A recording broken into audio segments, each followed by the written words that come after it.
I'm Stephen John Drew from the official GonnaGeek.com show, a weekly geek news podcast that is a part of the Gonna Geek Network, just like the show you're checking out now.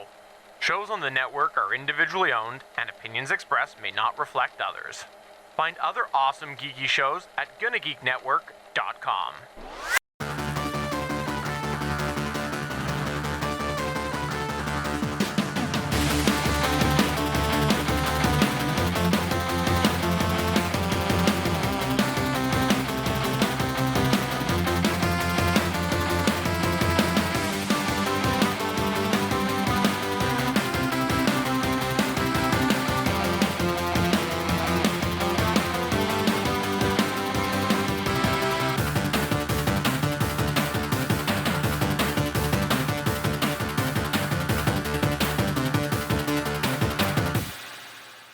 And welcome to Play Comics, where once again we're here looking at a video game based on a comic property and how well it represents that source material. And today we're just going to gather up all of our friends, but the teacher is going to pick how we divide up into groups for large parts of it, which is really annoying. Thankfully, for the part where I get to pick my own partners on things, I got to pick my own partner on things. And so today we have Gavin Mevius here to look at Justice League Heroes. Gavin, how are you today? I'm doing great, Chris. Thanks for having me on. I'm so excited to get you on here. It's always nice to get a guest that I have this kind of loose connection to, and then it just seems rather instantly like it's going to turn into a much bigger thing. I hope so. I love comic books. I warned you ahead of time. I was like, I'm not the world's biggest gamer, especially as I've gotten older. But this era in which Justice League Heroes comes from is like just post-college, pre-moving to New York City, the lost year. So it was a perfect time for me to play many, many video games. Well, most importantly for us here, at least on this part of the show, Gavin, what was it that really drew you to look at Justice League Heroes? First of all, I know you've already done an episode on Marvel Ultimate Alliance, and I think it was the fact that Marvel Ultimate Alliance came out, and this sort of felt like at the time that DC was attempting not to ride the coattails of, I don't want to say, but like biting at the heels of Marvel Ultimate Alliance, because this is not quite the same thing, but shares a similar concept.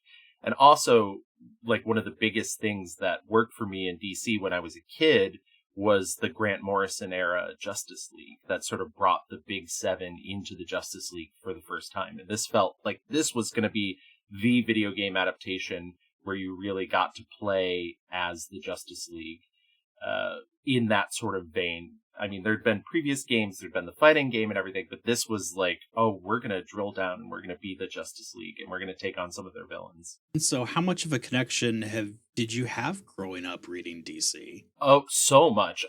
So my very first comic ever, I love to tell the story, was when I was either 8 or 9, and my dad bought me the paperback collection of Batman Death in the Family, which I recently, going through my parents' basement, because we're attempting to move my mom, for all I know, when this comes out, we'll have moved her, and thank God. But I found my original copy, and it is torn to shreds, but I am keeping it for posterity. But I'm always like, that's the first thing that my dad decided to introduce me to comic books was the time that people voted to kill Robin. But that started a long time love affair, and I moved back and forth. I have no particular allegiance to Marvel or DC or Dark Horse or Image, but I have a very special affinity for DC Comics because of that. And also, not to ramble on and on, but when I was a kid, I grew up in a very small town in upstate New York, and there were no comic book shops. And so I would buy comic books from a small convenience store that was 4 blocks away called Easy Does It. That's EZ Does It. And they mostly trafficked in DC. The only Marvel comic book that the guy that bought their comics to sell for people that he liked for Marvel was X-Men. And so it was very much a DC-oriented. Like, I remember, getting that Catwoman run that came after. I remember the breaking of Batman's back, the death of Superman. A lot of that stuff came through there, or through ordering, especially because of the interest in DC. Hal Jordan becoming Green Lantern was through this convenience store, and then basically Age of Apocalypse. And those were my introduction to comics, or the comics I collected as a kid. just because I didn't have the easy access to Marvel as much. So I know Spider-Man's a big deal for a lot of people, but I didn't become a Spider-Man fan until well into my teens because I just didn't have the basis for it. Like everybody, I had the cartoon, but I didn't have any of the comics. And the cartoons were how I got into DC for everything anyway. I mean, you've got the Batman animated series and the Superman animated series. You've got the Justice League series, which turned into Justice League Unlimited. Eventually, when I was an adult, I watched Batman Beyond. I don't know how that one slipped past me when I was growing up. Oh, I was a religious fan of Batman Beyond. So, and I loved the fact, I think the thing that sold me on Batman Beyond was that there was no comic counterpart at the time. So I felt like when I was watching it, I was experiencing or getting in on the ground floor of this lore that hadn't existed yet. And so that's a cool thing. And one of the things I actually, in comic book fandom, wish we could recapture, because I think people get so bogged down with continuity and making everything matter and whatnot. And the nice thing about Batman Beyond is it was kind of like, well, we can kind of do whatever we want. We're, the only continuity we have is Batman the Animated Series, and that supposedly happened so long ago that we're free from the shackles of having to connect too much to that. Which is not to say that I did not enjoy finding out that Phantasm is actually part of Terry McGinnis's origin much later on in Justice League Unlimited. But I liked it as a kid, and I think people get so bogged down in the idea that like everything has to make sense and everything has to connect to itself, and my brain doesn't work that way. I like it when it does, it scratches that itch, but I recognize that it's just an itch. That is one good thing with DC, though, with them rebooting the universes as often as they do, have these every big 4 events. months. I know, right? It's crazy. Having these events that go in and restart things. I think about that a lot, actually, because, I started obviously like right after, like I was reading comics in the 90s. So I started sort of post Crisis on Infinite Earths, but I did go back and read it later. And I think about how, so when I was a kid, there was that big major reboot. And at that point, there'd been, 40 years of history. And then suddenly there was another big reboot in the early 2000s. And then in the mid-aughts. And it just, the speed in which DC reboots is speeding up and speeding up and speeding up to eventually, it is going to be every year. I mean, we just had another major reboot where they had to do another DC History of the Universe and everything by Mark Waid, and so it's really funny to see how, as our attention spans become more limited, how DC is reacting to that, and actually how Marvel is not necessarily. I mean, they're doing stuff now with Chip Zdarsky's Captain America run, which is sort of redefining a little bit of Cap's origin to bring it up to the now, but they don't do it as much, honestly. At least when DC did Future State and the Absolute Universe and stuff, those are separate universes or so far in the future it doesn't matter. I mean, it is nice to have that kind of thing where you can jump in. And even on things where they're not rebooting, DC is doing a pretty good job of telling people, hey, this is a good spot to jump in. Even though it's an issue 35, you can jump in here and be fine. That's actually one of the things I appreciated, even though DC oftentimes would do the reboots. It never felt like they renumbered as much. And that it's like Batman was allowed to get up to 800 issues and whatnot before they were finally like, okay, now it's a new number one. And I don't know why renumbering bothers me as much, especially since I just explained that that continuity doesn't bother me so much, but it is one of those things where I enjoy seeing that I'm part of this lineage where the numbers are increasing and increasing and increasing. And Marvel has a bad tendency to, you read comics and you're on cable volume 8 at this point. It's just so many renumberings that go on. But yeah, so it's an interesting thing that you get to be part of this sort of I'm still reading comics that were around when my dad was a kid that he fell in love with, and I don't know. I think it makes me weirdly feel closer to him, especially now that he passed on about 15 years ago. So it's one of those things that I really enjoy. I also putting a plug for a dead podcast. I also used to co-host the Midtown Comics podcast for Midtown Comics here in New York City. Which if you visit New York City, I still hold allegiance to them. Go visit one of the 3 Midtown Comics locations. They were the comic book store that I used to see advertisements for when I was a kid in comic books.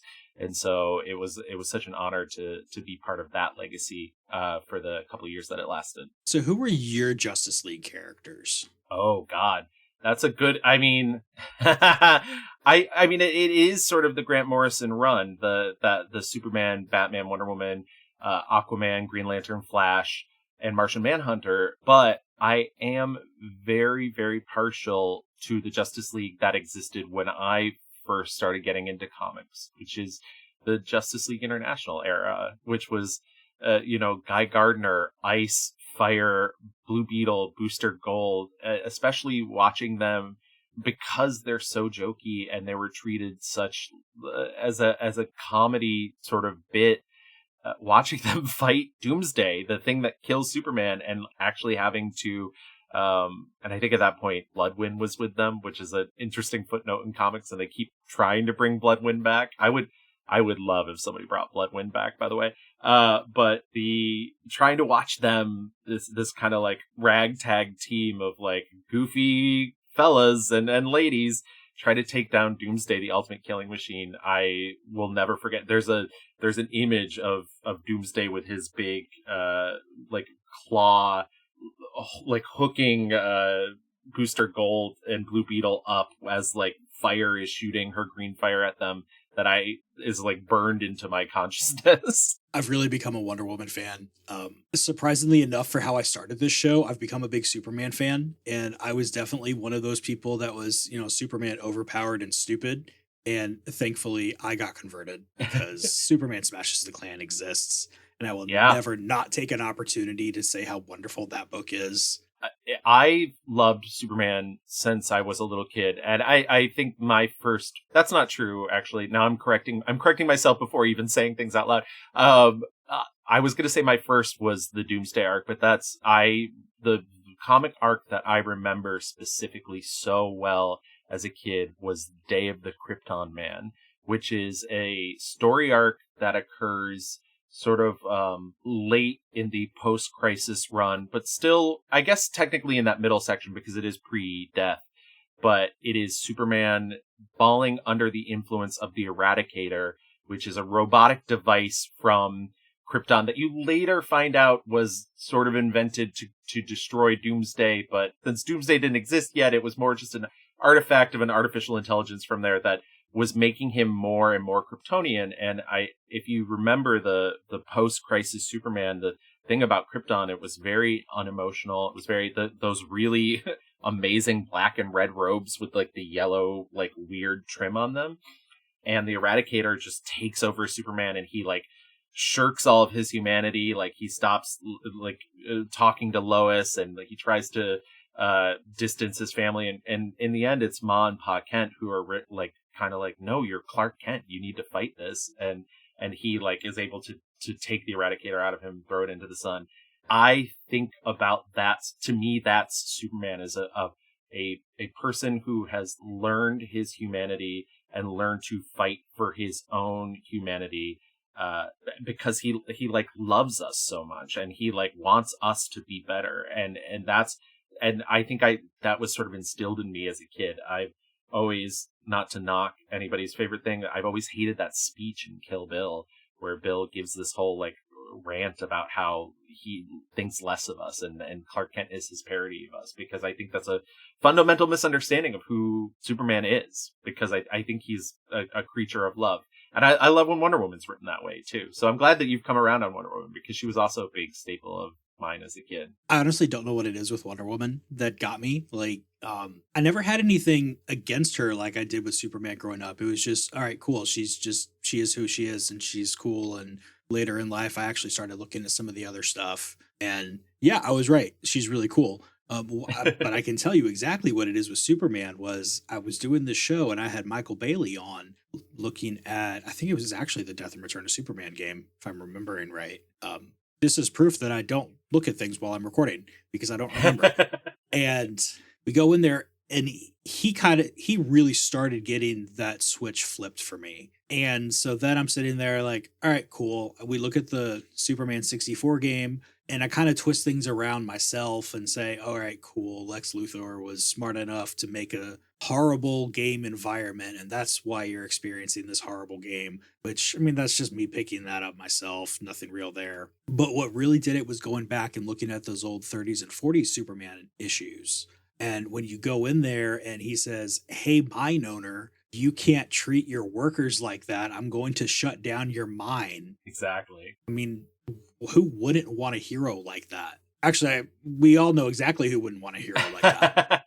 Yeah, I mean, and not even just, I mean, the 30s and 40s stuff is amazing because that is your prime socialist Superman that really, and it's no accident that he was created by two Jewish men who were, escaping sort of the reality of the horrors that were going on, and that he had a very sort of, towards the worker. And once again, Grant Morrison tried to bring Superman back to that in the New 52, and I think a lot of that run is one of the more successful bits of New 52, but unfortunately with all the reboots has been sort of underplayed or removed a bit further from the current continuity, which is not to say that that's not who Superman is now. But, it's certainly no accident that in the 80s, when they were redefining Superman, that they decided to make Lex Luthor a repugnant billionaire that everyone actually kind of hates and is a blowhard, and, that is just, for lack of a better term, even though he's so smart, just an idiot. There were very clear parallels to what were happening at the time. And so you have Superman, who's sort of an everyday sort of guy who has a job. I won't say that he didn't fall, especially when you look at some of the outfits that they were putting Lois in and the way they redesigned Lois, into the sort of, what's the word I'm looking for? The excess of the 80s. But you do certainly see Lex Luthor has some clear parallels to some horrible businessmen who may or may not go on to be president, much like Lex Luthor did for a time in the comic books. They really called that one, didn't they? It's really horrible how well they called that one, and yeah. I wish that they hadn't. sort of wishing that it wasn't spoken into existence in the world. I get that. Well, we're going to go try to scrub that from our brains while I drop some promos for a few other shows. Have you ever turned on a TV show and you're like, are they singing right now? Every single night, the same arrangement. I go out and fight the fight. Was this show always in black and white and set in the 1940s? He housed us. Yeah, there's no booze, no legal coups. Sounds like a snooze. There's barely any dudes. Don't add on. There's a rhythm. Are they speaking in iambic pentameter? Be this not the time that men are men and women are property? Property, you call me. But tryest to plow this acre, and thy blade make it broken.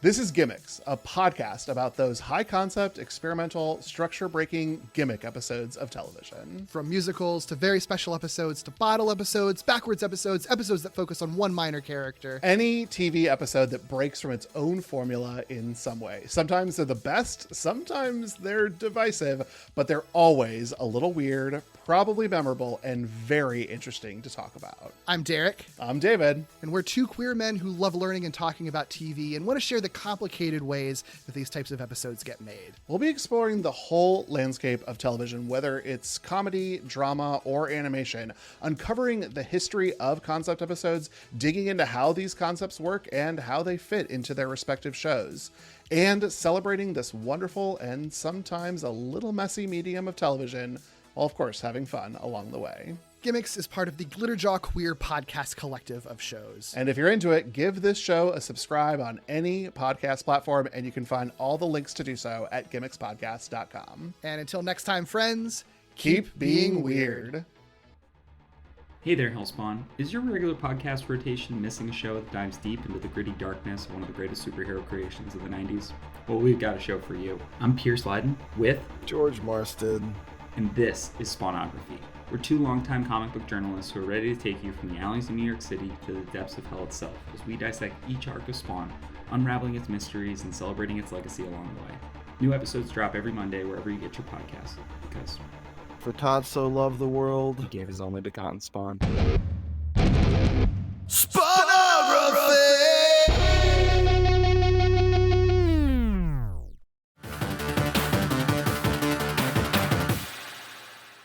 Those are some good things to check out, but first let's finish up here. Gavin, what is bringing us together today is Justice League Heroes, this 2006 game that came out for the PS2, the Xbox, the PSP, and the Nintendo DS nominally.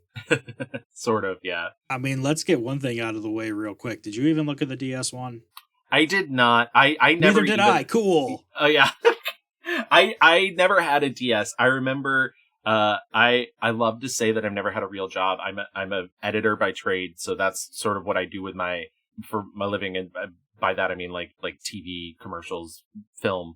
Not because I know when you say editor, people are like, "Oh, you correct people's grammar," and it's like, no, you do not want me doing that. Like I put video together, but I prior to that, my resume is really checkered. It's like podcaster.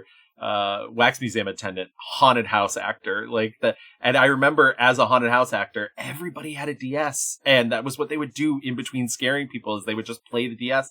And I missed that era. I did not have it. I could not afford it. And so yeah, never played Justice League Heroes, The Flash. Oh no, it's not even that. There's a specific Justice League Heroes regular game. There is? DS, yeah. Wow. I didn't... Because Justice League Heroes The Flash is going to be its own episode, and that'll be fine. Sorry, don't want to move into the territory of whoever ends up with that one then. I have a feeling that she would give you the appropriate amount of crap for moving into that territory, and you'd be okay with it. I would be okay with it, probably. Because you know who it is. I mean, you don't know who it is right now, but I know you know who the person is. I will keep that in mind. But yeah, there's the specific Nintendo DS version here of Justice League Heroes. It's a dumbed down version of this game. It exists. If anybody really wants to come specifically talk about that game, then we'll do that as an episode by itself. Otherwise, we don't really need to worry about it. PSP version, on the other hand, it is okay, you've got to take it down a little bit for just the fact that it's a PSP instead of a PS2, but otherwise it's basically the same game. Oh, that's nice. Yeah, I also never had a PSP. I was very much PlayStation guy at that era. I remember I think the original PlayStation was bought for me by my parents, but anything post that was certainly something I had purchased for myself. So I remember buying the PS2, and when this game came out, I don't even think I owned it. I think I rented it. Kids, you used to be able to rent video games. Isn't that crazy? You used to go to a store and buy, but go up to a counter, get them to take it out, put it in a box for you. There is no way that is a real thing that happened. What are you even talking about? Oh, I forgot. I'm from Earth 2. So, you guys see Ultraman? I watched him kill a guy in the street the other day. It's crazy. Oh, man, that must have been so cool. Yeah, it was very cool. This one was put out by Warner Brothers Interactive Entertainment. Sensory Sweep Studios was involved in the DS version. The important part, though, was that it was made by Snowblind Studios. And if that name is not familiar to you, a lot of their games are. They did some things that people might have heard about, like Baldur's Gate Dark Alliance or Champions of Norath. Some games that very obviously have some influence here on this one in game style and everything. I think the game that this reminded me the most of, besides Marvel Ultimate Alliance at the time, was Diablo. That's sort of what I always thought of, even though I feel like the RPG elements in this game were not as... I mean, there was a lot of unlockable stuff and a lot of upgradable stuff, but I feel like Diablo had a lot more interesting, like, item category than this game had, but I remember playing it and thinking about that a lot while playing it. It's very much an action RPG like you would have back there. Some people I've seen saying it's kind of held back by the fact that it's only 2 characters at a time and you can't get to 4. Take that as you will. I like having the only 2 aspect of it because it means if I'm playing by myself, it's not as big of a change. But I can understand why people would want to have 4. It is a little tough especially if you're playing alone, when you're trying to keep an eye on what everybody is doing as well, especially when there's 3 extra players that are being controlled by the computer itself. So yeah, I actually am kind of with you there, especially if you're only playing this as one player. But the story of this game, nominally based on the fact that the Justice League exists, I appreciate that they have an original thing. I double appreciate that they have an original thing written by Dwayne McDuffie. Absolutely. And, you know, if people out there don't know who Dwayne McDuffie is, I mean, he literally changed comics for the better. Once again, unfortunately, is no longer with us, but he helped create the Milestone comic series. I remember, once again, very small town, upstate New York. I remember the first issue of Icon. I still have it, I think. And I just, I think the way that Dwayne McDuffie made me think about things as a small white person and from a very white town, it changed comic books forever for me. And also what a brain to be steeped in this sort of stuff, because after Milestone shuttered under DC, he went on to write like 60 something episodes of the Static Shock cartoon. And he became one of the lead writers on Justice League Unlimited after working on the Justice League cartoon. So he knew these people back and forth too. And so it's really cool to have a video game that's based on the stuff that I loved that Grant Morrison was doing at the time, or had been doing about a decade ago in the comics, and funneled through what Dwayne McDuffie could really bring to it. And Dwayne McDuffie eventually did go on to write Justice League and was sort of unceremoniously fired because he was very honest with people about the perils of writing for a large corporation. And I really liked his run, and it was sort of a shame that the higher-ups didn't appreciate what a talent they had, because I would rather he'd be honest about the toughness of writing for a company than lie to people about what it's like to try and play in that sandbox. Playing in somebody else's sandbox is always weird. And like, I know that they'll always come up with their fan fiction stories, and maybe some of them will get lucky enough to be able to have them be official things. I really need to dig into more Dwayne McDuffie history, because it's the horrible part of coming into the comic side of things as late as I have, is there's so much to catch up on for me. Yeah. But it's all so important to get caught up on. I really recommend a couple years ago, DC started releasing the original, once they brought back the Milestone universe, they started releasing Milestone omnibuses. I have the first two way up there. I don't think you can see from here, and obviously people listening to this can't see it at all.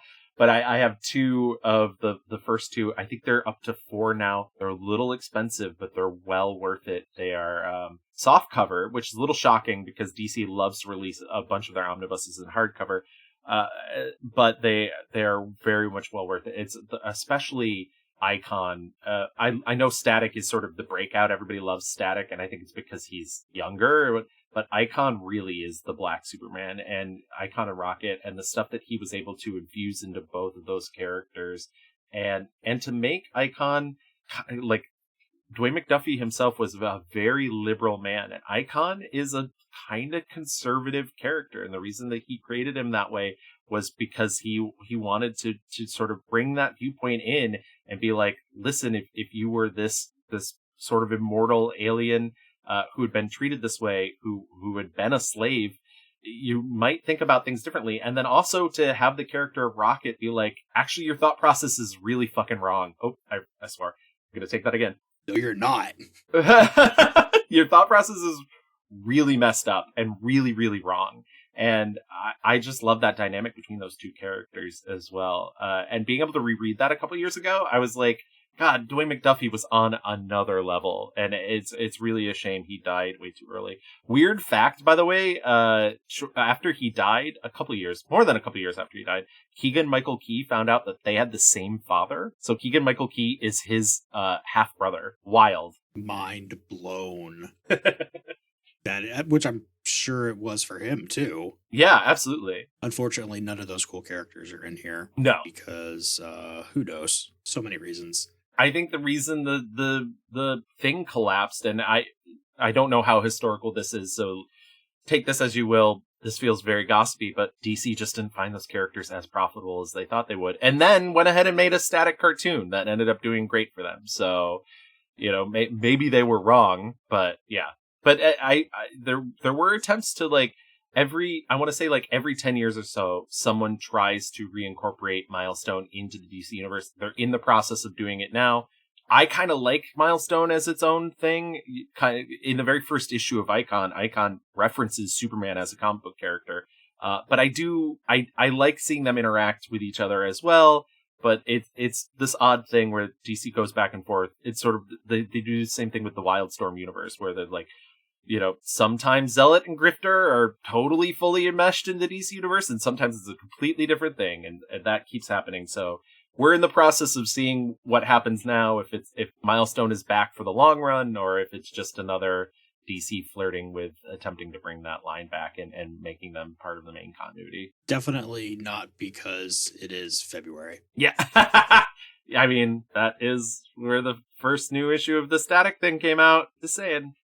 But in this game, what you have is Superman and Batman have a Star Labs thing that they go save. Brainiac is involved. Everybody else gets involved in things. I mean, this is a good story. I don't want to tell you everything that happens, but it's fun. And like, even just as a story, it's a good thing if you're sitting there while somebody else plays it. It's shocking how well, and once again, credit to Dwayne McDuffie, but it is shocking how well it works as a story, because there is a lot of that sort of thing that you have to do in video games where you have to create a reason for each level to happen. And there's a lot of really cool uses of villains specifically from this Grant Morrison run, and really cool uses of ideas of, like, I remember there's a bit where they're going up against Killer Frost, who, because of the Flash TV show, is now sometimes a hero, but they're going up against Killer Frost, and she creates icicle automatons to fight them. And she's like, yeah, Brainiac gave me this power. That's such a video game idea, but it's not super foreign for something happening in the comic books, I would say, either. So Dwayne McDuffie does a good job of straddling that line of being able to create something that keeps you interested as a kind of beat 'em up video game versus, an actual narrative of what's happening in the comics. It also does something which kind of frustrates me on a gameplay level, where in certain levels you have to use certain characters, and not like the Marvel Ultimate Alliance way, where technically you don't have to, but you really do. It forces you into which characters to play, which is good for the story, because you want to get these characters involved in everything, and you don't have to worry about cutscenes being weird because the right character isn't there. Not so good for gameplay, but I mean, what are you going to do about it? Absolutely. Yeah, it's tough especially when you think that you have that sort of free choice in a game, and then it's like, actually, no. Sorry about that. But I will say one of the features that I really loved in the comic, or in the video game, is that it gave you a lot of options for costumes. And admittedly, none of the costumes really changed, your powers necessarily. Some of the stats changed a little bit. But in the game, if you were playing as Flash, you also got the option through unlockables to change into Walter West, which is the deep red costume with the silver lightning bolt across the chest, or even Jay Garrick, the Golden Age Flash. And there's a lot of options here for different looks, and I think that's a cool idea, because that keeps you interested and keeps you playing, obviously, to try and make these unlockables happen for yourself. The big one that jumps out to me is also you get to be 3 different Green Lanterns, because you can be Jon Stewart or Hal Jordan or Kyle Rayner, none of which are Jessica Cruz, the best Green Lantern, but I'm not sure that she existed yet at this point. She absolutely did not. I think my favorite is there's a specific Superman costume from a very short story arc in which he went back to Krypton, but it was very much of the era where it's like a crimson red cape and a black costume. And they even have the Superman regenerative costume from Death of Superman, but I just think it's so funny to have this specific time capsule that I don't think people really think about nowadays. But it's just one of those oh, well, that was certainly the time. It's the joys of the pre-microtransaction era, though, because you've got all these shields that you collect, and that's how you unlock all these extra characters, or in some cases, like we've been talking about, just the costumes on stuff. And what else are you going to spend these in-game currency pieces on? Once you've got everybody that you want to get, All right, cool. Go get the weird costume. See what happens. Exactly. No, I think that's absolutely true. I didn't even think about the fact that everything is a microtransaction nowadays. So it's a tough, like, yeah, I hate that. I hate in-game purchases.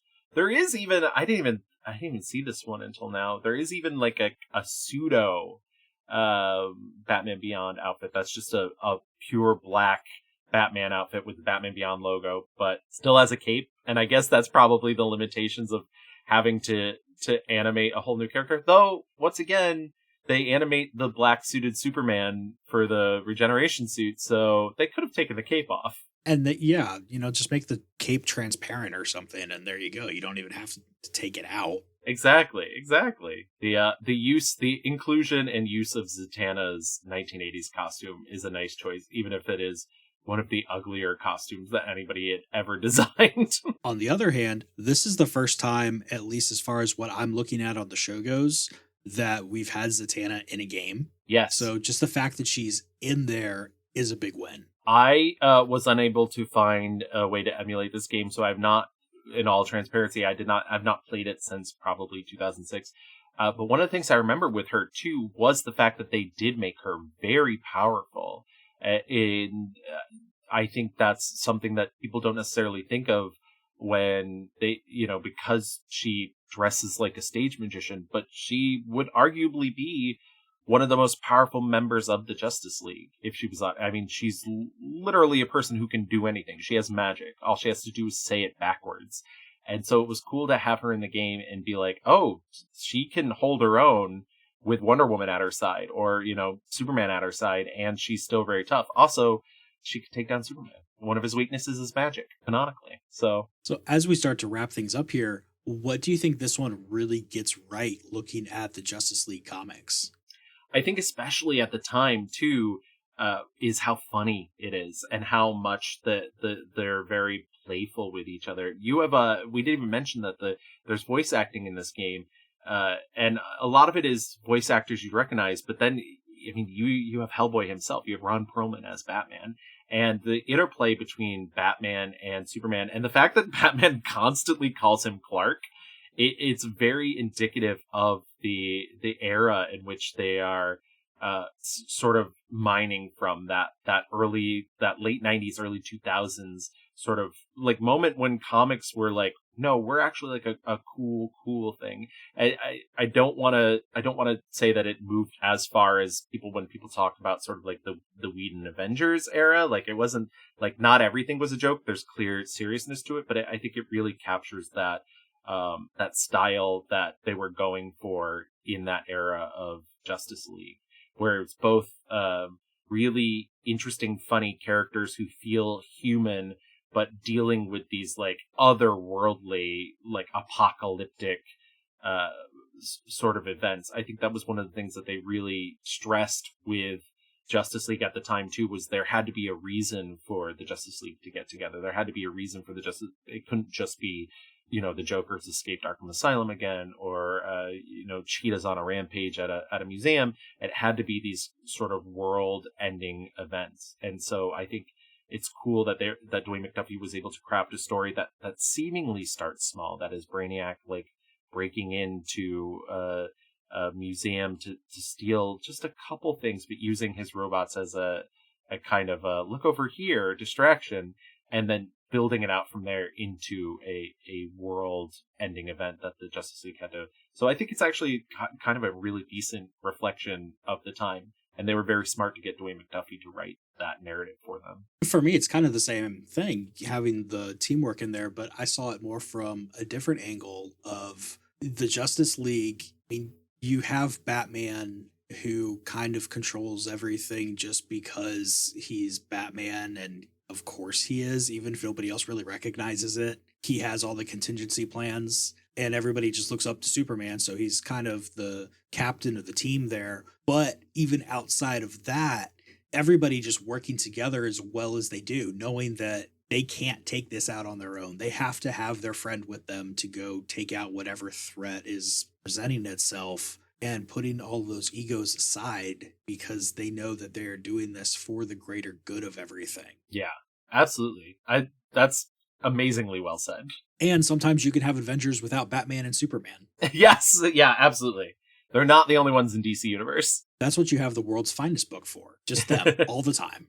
Which, by the way, I actually really love the current World's Finest book. So if you want to pick up a good, fun comic, even though they kind of had to cross over a little bit with the main stuff at the last couple issues, but for the most part, it's been really fun and very lightly Silver Agey. Not as wild as the Silver Age can get, but very lightly Silver Age. What do you think this one gets wrong looking at the Justice League comics? Oh boy. I mean, like I said, there are those moments that it has to become a video game. I distinctly remember the Key feeling like the Key was like a scary threat when he was reintroduced into the comics and really felt kind of like that late 90s gothy.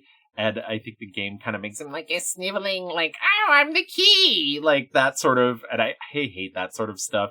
And so I think that idea that the video game has to sort of sand down some of the edges of what could be more interesting characters, and then also, like I said, having the thing I was complimenting it about like giving the Killer Frost the ability to create ice automatons to fight, but it's also one of those things where it's like, yeah, there's got to be like 15, 20 guys that you got to beat up before you get to fight the bad guy. So you got to have that element. There's like the weird frog people, the mushroom guys. Like, yeah, there's a lot of that sort of like, you know what? You have to throw things at the team so they can take them down. Yeah, I think the only other thing you can really throw in here is having all of these villains working together. It doesn't happen nearly as much as you'd think it does if you're coming at this more from the game side. I mean, Gorilla Grodd is a really smart gorilla. Why would he need to work with everybody else? Because they're so dumb, and he's Gorilla Grodd. It's sort of smart the way they incorporate Queen Bee, because it feels like her plot is sort of not connected. It's just another thing that they have to deal with. But it's very early on in the game, and that's why they're able to do that and be like, oh, a couple other characters are off doing their own thing at the moment. If you knew somebody who wanted to get into the Justice League comics, would you give them this game as part of a primer course? That's a good question. I don't know. I mean, this game's a little harder to find nowadays. But well, let's ignore that part. Yeah, let's live in a world where it's more available. I would say yeah, maybe, especially if they were a video gamer looking to get into the Justice League and you kind of wanted to give them a snapshot of this particular era of Justice League, be like, hey, this is actually a fun game and it's got a good storyline and it lets you sort of know who these people are. So yeah, I think it'd have a good position in that sort of starter pack. I don't think this one would be good if you had somebody who was completely under a rock and didn't know who any of the characters were at all. Yeah. But if you have somebody who a normal person living out in the world, they're going to know who Batman and Superman and Wonder Woman are well enough to be fine getting into this. So, I mean, I'm with you. I mean, it's very much this is your era of Justice League that you're looking at kind of thing. Maybe won't translate over to other eras, but it's a good era to get into. Yeah, absolutely. And like does, as we were both saying before, like it captures something from that specific era that I still think the comics have been trying to recapture for a while. So yeah, it's a cool way to re-experience that. It certainly, just in prep for this episode, like brought me back to being 20 years younger. And finally, I'll spoil the part, which isn't really a spoiler, that Darkseid is a big bad guy. But let's say that Darkseid isn't the real big bad guy, and there's really somebody else controlling him. Which Muppet is going to be the real ultimate villain of this game? Oh, I mean, which Muppet? Goodness. I have a very soft spot, and this is a bit of a deep cut, because I feel like they don't use him very often anymore. My favorite Muppet will always be Ralph, but I think the real mastermind behind this would be Sweetums, the giant human-sized Muppet. I mean, you really think he could be that evil? I think if he was pressed, yeah, Sweetums, he's got a dark side. He's literally got a dark side. I don't know if he could be that evil, and that might make it even more scary. Exactly. It's never who you expect, Chris. It never is. Well, then who's going to be the other real bad guy? Because Sweetums didn't decide to do this by himself. I truly don't. I leave that to you. That ball is in your court. I don't know. I'm going to go crazy Harry because he was going to blow up Sweetums' friends, and Sweetums said, no, how can I stop you from blowing up my friends? You have to control Darkseid and destroy the Justice League. And that's the only thing I can think of. It's a big blackmail plot. It really is. In the end, it's not Sweetums' fault. You gotta forgive him. Yeah, it's never Sweetums' fault. He's sweet. That's why his name is Sweetums. Exactly. Well, Gavin, it has been great talking to you about all of this. If people want to hear more from you, where else can they find you around the internet? Well, thank you so much, Chris. It was amazing having you invite me on the show, and it's a great show, and I really appreciate you having me here. You can listen to me if you enjoyed listening to me. You can listen to me on 2 different podcasts. They're both monthly podcasts. One is called The Mixed Reviews. I've been doing that since 2017, so it's almost been 10 years for that. It's a film podcast I do with my good friend Louis Rendon, and which we take a film subject such as an actor, director, or a mini genre, and we take a whole month and we give you an entire history of that subject, and then we tell you what we like and what we don't like. And then I also do another show that's also on the Glitterjaw Queer Podcast Collective Network that is called The Q Division, and it is a James Bond rewatch podcast that is with my good friend Chels Eichholtz.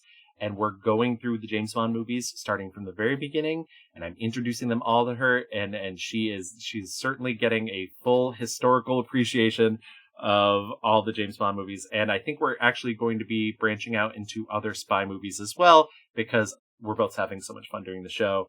And we don't want to stop, even though we've basically sort of gotten into the modern era within the next couple episodes. But yeah, so that's where you can find me. And I guess if you want to find me elsewhere, I'm at, it's Gavin on Blue Sky. That's SHHITSGAVIN, or Gavin Mev on Instagram. That's GAVINMEV. And as always, we'll have links to all that stuff down in the show notes, because clicking links is so much easier than trying to remember how to spell things, especially onomatopoeias. Yeah. I 100% agree. I sort of shot myself in the foot when I created that, but I didn't want to create a Blue Sky account because I'd gotten rid of my Twitter, and I was like, I don't want another. And then, the addict in my brain was like, get that dopamine. As always, the best place to find me is on playcomics.com, where there's links to all the social media things, which is basically Blue Sky and Threads, because that's just where I hang out, because I'm too lazy to go find anywhere else. And I'm sure there's a new one by now, but I don't care because I refuse to go find out. If you want to be on the show, then there's a link down in the show notes to the things that I am looking to get booked the soonest. As this is getting recorded, edited, released, something like that, that list is going to be updated. If you're listening to this Monday or Tuesday, the week it comes out, then it might be updated already. So you should go check that out. Although now that I say that, it's probably going to be closer to like Tuesday or Wednesday before it gets out, because you can also sign up for a newsletter to get earlier access to when that list updates. And I got to make sure that those people have a day or two to actually have that early access. But if you want that early access, then sign up for the newsletter. And when you don't want to get notified anymore, just go ahead and unsubscribe from the newsletter and ruin my metrics. But I don't care, because the whole point is you're using it for as long as it's useful to you. Or if you can't commit to a full episode, then you can send in thoughts for an upcoming episode. I'm probably going to start doing some stuff with older episodes too, just because this wasn't a thing that existed until the past few weeks. I would imagine that if Doug Adamson from the Monitor tapes would have realized that this was going on instead of being under the rock that he's in over in Scotland, then he would have said, man, this game is so much better than the one I played. What the heck happened with this one? And why did I pick the bad one? Except he would have said it more Scottish, because he is. So with that in mind, be ready for the next episode, when we're going to be looking at Galactic Wrestling with Ultimate Muscle. It's not the first Ultimate Muscle game we've looked at, that's for sure, but it is a new one. And if you have thoughts, compare it to one of the old ones. Just talk about this one. I don't care. Get into the show. It's a free way to get a shout out. If you want to help support the show, then you can be like Ono Lit Class and Dan McMahon and give the show money, because unfortunately it does cost money to run a podcast. But you can also just share it with friends and enemies and random people out on the street. You can leave reviews on Podchaser or Apple Podcasts or whatever else exists that takes reviews. I have no idea anymore because there's too many. Just make sure that you tell people about it, because it's a good show, I think. I might be biased, but I do think it's good. And you're listening to this part of it, so obviously you think it's good too. Don't forget that Play Comics is a part of the GonnaGeek.com network, home to such other wonderful shows as Capes on the Couch, which is going to come back eventually, because as we're recording this, Anthony just told me some really good news. And it's not my story to tell, but I'm very happy and excited for him because this is going to be very good. If you want to hear Carrington Martin and I talk about all those things in children's media that taught us these lessons that we were supposed to be able to take out into the real world, but then we became adults and we're suddenly not supposed to follow those lessons anymore, then the show you're looking for is Sugar, Spite, and Everything is Fine. And, there's a link to that down in the show notes too, because I like to be lazy. If you like the music that I'm rudely talking on top of right now, head on over to backingtrack.gg and check out all the great music over there, and maybe find something for your own project. But most of all, just grab a game, grab a stack of comics, and go find yourself a new favorite character.